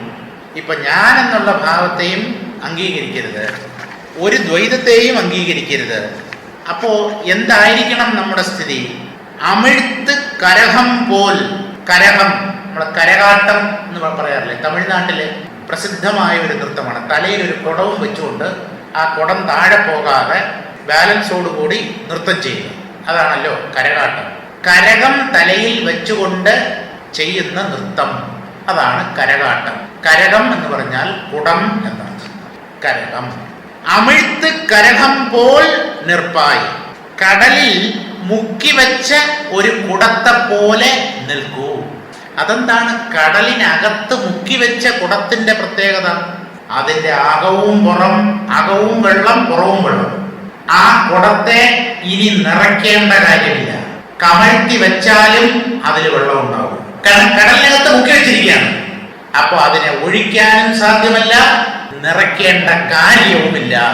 ഇതുപോലെ അഖണ്ഡമായ ബോധത്തിൽ നിന്റെ ജീവബോധത്തെ മുക്കിക്കളയൂ എന്നാണ് പറയുന്നത്. മുക്കിക്കളയൂ. അന്തഃപൂർണം ബഹിഃപൂർണം പൂർണ്ണകുംഭമിവാംബുധവും അന്തശൂന്യം ബഹിശൂന്യം ശൂന്യകുംഭമിവാംബരേ. തിരിച്ചും പറയും. രണ്ടാമത്തെ വരെ ആദ്യമായിട്ടും പറയാം. ഈ ആത്മാനുഭവം നേടുമ്പോൾ ഒരാളുടെ ആ അനുഭവം എന്താണെന്ന് ചോദിച്ചാൽ അയാളുടെ അകത്തും ഒന്നുമില്ല, പുറത്തും ഒന്നുമില്ല. അന്തശൂന്യം ബഹിശൂന്യം, അകവും ശൂന്യം, പുറവും ശൂന്യം. ഏതുപോലെ? ശൂന്യകുംഭമിവ അംബരേ. ശൂന്യാകാശത്തിൽ വച്ചിരിക്കുന്ന ഒരു കുടം, അതിൻ്റെ അകത്തും ഒന്നുമില്ല, പുറത്തും ഒന്നുമില്ല. അതുപോലെ. എന്നാൽ അതേ സമയം അന്തഃപൂർണം ബഹിഃപൂർണം പൂർണ്ണകുംഭമിവ അംബുധൗ, അകത്തും പൂർണ്ണം പുറത്തും പൂർണ്ണം. ഏതുപോലെ? കടലിൽ മുക്കിവെച്ച ഒരു കുടം പോലെ, അതിൻ്റെ അകത്തും ജലം, പുറത്തും ജലം. എന്നാൽ അതേസമയം ആകാശത്തിൽ ശൂന്യാകാശത്തിൽ വെച്ചിട്ടുള്ള ഒരു കുടം പോലെയുമാണ്. അകത്തും ഒന്നുമില്ല, പുറത്തും ഒന്നുമില്ല. അപ്പൊ ഈ ആത്മാവ് ശൂന്യത എന്നാണോ പറയുന്നത്? അല്ല, ശൂന്യത പോലെ തോന്നിക്കുന്ന ഒരു സദ്വസ്തുവാണത്. അത് ഇന്ദ്രിയ മനസ്സുകൾ കൊണ്ട് ഗ്രഹിക്കാൻ സാധിക്കാത്തത് കൊണ്ട് അതിനെ ഒന്നുമല്ല എന്ന് വേണം പറയാൻ. കാരണം എന്തെങ്കിലും ഒന്നായിരുന്നെങ്കിൽ നമ്മൾ അതിനെ എങ്ങനെയെങ്കിലും പിടിച്ചെടുത്തേനെ, ഗ്രഹിച്ചേനെ, മനസ്സിലാക്കിയേനെ. ഇത് ഇന്ദ്രിയ മനോബുദ്ധികൾക്കൊക്കെ അതീതമായ സത്യമായതുകൊണ്ട് അത് എന്താണ് എന്ന് നിശ്ചയിക്കാൻ ഒരു നിവൃത്തിയുമില്ല. എന്താണെന്ന് പറയാൻ പറ്റാത്തത് ശൂന്യതയാണല്ലോ. ശൂന്യതയാണ് നമുക്ക് എന്താണ് എന്ന് പറയാൻ പറ്റാത്തത്. അപ്പോ ഈ ആത്മാവ് ശൂന്യമാണോ? ആര് പറഞ്ഞു? പൂർണ്ണമദഃ പൂർണ്ണമിദം പൂർണ്ണാത് പൂർണ്ണമുദച്യതേ പൂർണ്ണസ്യ പൂർണ്ണമാദായ പൂർണ്ണമേവ അവശിഷ്യതേ. അത് പൂർണ്ണം, ഇത് പൂർണ്ണം. ആ പൂർണ്ണത്തിൽ നിന്ന് ഈ പൂർണ്ണം ഉണ്ടാകുമ്പോഴും അതിന്റെ പൂർണ്ണത്വത്തിന് ഒരു കുറവും സംഭവിക്കുന്നില്ല. ഇത് എന്താണ് ആ പൂർണ്ണം, ഈ പൂർണ്ണം, ആ പൂർണ്ണത്തിന് കുറവില്ല? ഇതെന്താ പറയുന്നത് എന്ന് ചോദിച്ചാൽ, ബ്രഹ്മം പൂർണ്ണ വസ്തുവാണ്, ജഗത്തും പൂർണ്ണമാണ്. അല്ല, ജഗത്തിന് ഞങ്ങൾ പല അപൂർണതകളും കാണുന്നുണ്ടല്ലോ. ആ അപൂർണത അജ്ഞത കൊണ്ട് തോന്നുന്നത്. പ്രപഞ്ചത്തെ നോക്കൂ, അതിൽ എന്ത് അപൂർണതയാണ് നിങ്ങൾക്ക് കാണാൻ കഴിയുക? ഉദയ സൂര്യൻ, ഹിമാലയ പർവ്വതം, ഗംഗാ നദി, കാടുകൾ, നക്ഷത്രങ്ങൾ. എവിടെയാണ് ഈ അപൂർണത എന്നറിയാമോ? പരിമിതമായ കൊച്ചു കൊച്ചു വസ്തുക്കളിലാണ് അപൂർണത. ഒരാളുടെ ശരീരം എടുത്താൽ അതിൽ നമുക്ക് പല അപൂർണതകളും കാണാൻ കഴിഞ്ഞു എന്ന് വരാം. പക്ഷെ പ്രകൃതിയെ നോക്കൂ, എല്ലാം പൂർണ്ണം. കടൽ നോക്കൂ, പൂർണ്ണം. കടൽ തീരം നോക്കൂ, പൂർണ്ണം. എത്ര മണ്ണ് കള്ളക്കടത്തിലൂടെ അതിൽ നിന്ന് അവിടെ നിന്ന് എടുത്തുകൊണ്ട് പോയാലും കടൽ തീരം പൂർണ്ണം തന്നെയാണ്. പ്രകൃതിയിൽ അപൂർണതയില്ല. അതിനകത്തുള്ള ചെറിയ ചെറിയ പദാർത്ഥങ്ങളിൽ ഒടിഞ്ഞ പെൻസിൽ, കാലൊടിഞ്ഞ പട്ടി, ചിറകൊടിഞ്ഞ പക്ഷി, ഇതിലൊക്കെയാണ് അപൂർണത. പൊട്ടിയ സ്ലേറ്റ്, കീറിയ പുസ്തകം. പ്രപഞ്ചത്തെ നോക്കൂ, ഈ പുസ്തകം മനുഷ്യനുണ്ടാക്കിയതാണ്, പേപ്പർ മനുഷ്യനുണ്ടാക്കിയതാണ്, അതുകൊണ്ട് കീറിപ്പോകുന്നു. ആകാശം കീറിപ്പോകുന്നുണ്ടോ? ഈ ഗോളങ്ങൾ തറയിൽ വീണ് പൊട്ടുന്നുണ്ടോ? സൂര്യന്റെ പ്രഭ നഷ്ടമാകുന്നുണ്ടോ? ഓരോ ദിവസം കഴിയുമ്പോഴും സൂര്യന്റെ പ്രഭ കുറഞ്ഞ് കുറഞ്ഞ് കുറഞ്ഞ് അത് മങ്ങി മങ്ങിയാണോ വരുന്നത്? ഇല്ല, എല്ലാം പൂർണ്ണമാണ്. അപ്പൊ ഈ പ്രപഞ്ചം പൂർണ്ണമാണ് എന്നാണ്. ഇതിന്റെ കാരണമായ ബ്രഹ്മവും പൂർണ്ണമാണ്. പൂർണ്ണമദഃ പൂർണ്ണമിദം പൂർണ്ണാത് പൂർണ്ണമുദച്യതേ. ആ ബ്രഹ്മമാകുന്ന പൂർണ്ണ വസ്തുവിൽ നിന്ന് ജഗത്താകുന്ന പൂർണ്ണ വസ്തു പൊന്തിക്കാണപ്പെടുന്നു ഭ്രമരൂപത്തിൽ. ഭ്രമരൂപത്തിൽ പൊന്തിക്കാണപ്പെടുന്നതായതുകൊണ്ട് കാരണഭൂതമായ പൂർണ്ണ വസ്തുവിന് ഒരു കുറവും വരുന്നില്ല. 5 ലിറ്റർ പാലിൽ നിന്നും 1 ലിറ്റർ പാല് മാറ്റിയാൽ പിന്നെ 4 ലിറ്റർ പാലേ ബാക്കിയുണ്ടാവും. പക്ഷേ പൂർണ്ണമായ ബ്രഹ്മത്തിൽ നിന്ന് പൂർണ്ണമായ ജഗത്തിനെ മാറ്റിയാൽ പൂർണ്ണമായ ബ്രഹ്മം അതുപോലെ അവശേഷിക്കുന്നു എന്നാണ്. ഇതെങ്ങനെ? ഒന്നിൽ നിന്ന് ഒന്ന് പോയാൽ ഒന്നോ? പൂജ്യമല്ലേ വരേണ്ടത്? അതെ, ഈ ഒന്നെന്ന് പറയുന്നത് പൂജിക്കപ്പെടേണ്ടതാണ്, പൂജ്യമാണത്. പക്ഷേ ഗണിതശാസ്ത്ര സമവാക്യം അനുസരിച്ച് 1 - 1 = 1. ആ ഒന്നിന് ഒരു കുറവും സംഭവിച്ചിട്ടില്ല. അതിൽ നിന്ന് ഈ ഒന്ന്, പ്രപഞ്ചമാകുന്ന ഒന്ന് പൊന്തി കാണപ്പെട്ടു. അപ്പോഴും അത് പൂർണ്ണമായി തന്നെ ബാക്കി നിൽക്കുന്നു. ഇതാണല്ലോ ശാന്തി മന്ത്രം. പല ഉപനിഷത്തുകളുടെയും ശാന്തി മന്ത്രമാണ് ഈ പൂർണ്ണമദ പൂർണ്ണമിദം പൂർണ്ണാത് പൂർണ്ണം ഉദച്യതേ പൂർണ്ണസ്യ പൂർണ്ണമാദായ പൂർണ്ണമേവ അവശിഷ്യതേ. അപ്പോ കടൽ കമഴ്ത്തി വച്ചിരിക്കുന്ന ഒരു കുടം പോലെ നിൽക്കൂ നിർപ്പായ്. രമണ മഹർഷിയുടെ ഉള്ളത് 40 സദ്ദർശനം എന്നൊരു കൃതിയുണ്ട്. അതിൽ ഇതേ കാര്യം തന്നെ അദ്ദേഹം പറയുന്നു. നാൻ ആർ എന മനം ഉൾ നാടി ഉളം നണ്ണവേ നാൻ ആം അവൻ തലൈ നാണം ഉറ നാനാ തോன்று നാനാനാ തോன்று ഒன்று താനാഹ. ഇതെന്തോണ്ട് നാനാ താനാ പോനാ എന്നൊക്കെ പറയണം. നല്ല തമിഴ് പണ്ഡിതന്മാർക്ക് പോലും ഇതിന്റെ അർത്ഥം മനസ്സിലാവണമെന്നില്ല. ഞാൻ ആർ എന മനം ഉൾ നാടി, ഞാൻ ആര് എന്ന് മനസ്സ് അന്തർമുഖമായി ഉളം നണ്ണവേ. നണ്ണുക എന്ന് പറഞ്ഞാൽ ചിന്തിക്കുക, വിചാരം ചെയ്യുക. മനസ്സ് ഞാൻ ആര് എന്ന് സൂക്ഷ്മമായി ബുദ്ധി കൊണ്ട് വിചാരം ചെയ്യുമ്പോൾ ഞാൻ ആം അവൻ, ഞാൻ അദ്ദേഹമാണ് എന്ന് മനസ്സിലാവും. ഞാൻ ബോധമാണ് എന്ന് മനസ്സിലാകും. തലൈ നാണം ഉറ. അപ്പോ ഈ അഹങ്കാരത്തിന് നാണം ഉണ്ടാവും. അത് പുറത്ത് പ്രകടമാവില്ല. അയ്യേ, ഞാനില്ലാത്തവൻ, അദ്ദേഹമാണുള്ളത്. ഏതുപോലെ? പ്രതിബിംബം ബിംബത്തെ കണ്ട് നാണിക്കുന്നത് പോലെ. ബിംബമില്ലാതെ പ്രതിബിംബമില്ലല്ലോ. ബിംബം ഒരു മാധ്യമത്തിൽ കാണപ്പെടുന്നതിനെയാണല്ലോ, പ്രതിഫലിക്കുന്നതിനെയാണല്ലോ നമ്മൾ പ്രതിബിംബം എന്ന് പറയുന്നത്. ആ പ്രതിബിംബത്തിന് വാസ്തവികതയില്ല. ബിംബം തന്നെ മാധ്യമത്തിൽ പ്രകടമാകുമ്പോൾ അതിന് നാം പറയുന്ന പേരാണ് പ്രതിബിംബം. ആ പ്രതിബിംബം ബിംബത്തെ കണ്ടാൽ നാണിക്കും. കാരണം അസ്തിത്വമില്ലാത്തത്. മറ്റേതോ ബിംബമോ അസ്തിത്വമുള്ളത്. അതാണ് തലൈ നാണമുറ നാനാ തോன்று. ഞാൻ എന്ന് ഒന്ന്, തോன்று ഒன்று താനാക, ഞാൻ എന്നൊന്ന് പ്രത്യക്ഷമായി അനുഭവപ്പെടും എന്ന് പറഞ്ഞാൽ, ഇപ്പോ ഞാൻ എന്ന് പറയുന്നത് ജീവഭാവത്തെയാണ്. ആ ജീവഭാവം നാണിച്ച് പിന്മാറിയാൽ ഈ ഞാനിന്റെ സ്ഥാനത്ത് വേറൊന്ന് ഞാൻ എന്ന് പറഞ്ഞ് ബാക്കിയുണ്ടാവും. അതാണ് ആത്മാവ്. അത് ശുദ്ധമായ ആത്മപ്രകടനമാണ്. അത് ജീവഭാവമല്ല. ആത്മാവ് തന്നെ ഞാൻ എന്ന് പ്രകാശിക്കും. അതിൻ്റെ മുമ്പിൽ ഈ അഹങ്കാരം എന്ന പേരിൽ അറിയപ്പെടുന്ന ഞാനിന് വരാൻ ലജ്ജയാണ്, നാണമാണ്. അത് വരില്ല എന്നർത്ഥം. ആ ആത്മാവ് പിന്നെ ഞാൻ എന്ന് പ്രകാശിക്കും. മലയാള വ്യാഖ്യാനം കൂടെ വായിച്ചിട്ട് നമുക്ക് നിർത്താം. തത്വങ്ങൾ ഓരോന്നും ഇന്നിന്നതെന്ന് കണ്ടറിയുന്നത് നിന്റെ അറിവ് കൊണ്ടും അങ്ങനെ കാണിച്ചു തരുന്നത് നമ്മുടെ അറിവ് കൊണ്ടുമാകുന്നു. അവിടെ നമ്മുടെ അറിവ് എന്ന് പറഞ്ഞാൽ ആചാര്യന്റെ അറിവ് എന്നല്ല, ബ്രഹ്മത്തിന്റെ അറിവ്. ബ്രഹ്മമായി നിന്നുകൊണ്ടാണ് ആചാര്യൻ സംസാരിക്കുന്നത്. ജീവബോധത്തെ തെളിയിക്കുന്നത് അരുൾബോധം എന്ന് സാരം. തത്വങ്ങളുടെ സ്വഭാവം കണ്ടറിഞ്ഞ് ഓരോന്നിനെയും മാറ്റി അങ്ങനെ അവയെ മുഴുവൻ അകറ്റിയ ശേഷം തൻ്റെ ബോധം നീങ്ങാൻ സ്വാതന്ത്ര്യമില്ലെന്നും തന്നെ നയിക്കുന്നത് അരുൾബോധമാണെന്നും ബോധിച്ച് ലജ്ജയോടെ സഹായത്തിനായി നീ എന്നെ തിരിഞ്ഞു നോക്കരുതേ. ആ എന്നെ തിരിഞ്ഞു നോക്കരുതേ എന്ന് പറഞ്ഞാൽ ആചാര്യനെ തിരിഞ്ഞു നോക്കരുതേ എന്നൊരർത്ഥം പറയാം. അല്ലെങ്കിൽ നിന്റെ ഉള്ളിലെ ഞാനിനെ തിരിഞ്ഞു നോക്കരുത്. ആ ബോധത്തിനെ തന്നെ ശരണം പ്രാപിച്ച് അതിനെ തന്നെ ആശ്രയിക്കണം. ഞാൻ തന്നെ എന്ന ദ്വൈത ഭാവനയും നിനക്ക് അപ്പോൾ ഉണ്ടായിക്കൂടാ. അപ്പോൾ അവിടുത്തെ കർത്തവ്യം എന്താണെന്നാൽ ആഴിയിൽ താഴ്ത്തിയ കുടം പോലെ ആ നിലയിൽ നീ ഞാനാകുന്ന അരുളിൽ ബ്രഹ്മപ്രകാശത്തിൽ മങ്ങി അമർന്നുകൊള്ളുക. നട്ടുച്ചയ്ക്ക് കാണപ്പെടുന്ന ചന്ദ്രക്കല അല്ലെങ്കിൽ നക്ഷത്രം സൂക്ഷിച്ചു നോക്കിയാൽ കാണാം, അല്ലേ? അതവിടെ ഉണ്ട്. പക്ഷെ ഈ വ്യാപകമായ സൂര്യപ്രകാശത്തിൽ അതിൻ്റെ പ്രഭ മങ്ങിപ്പോകും.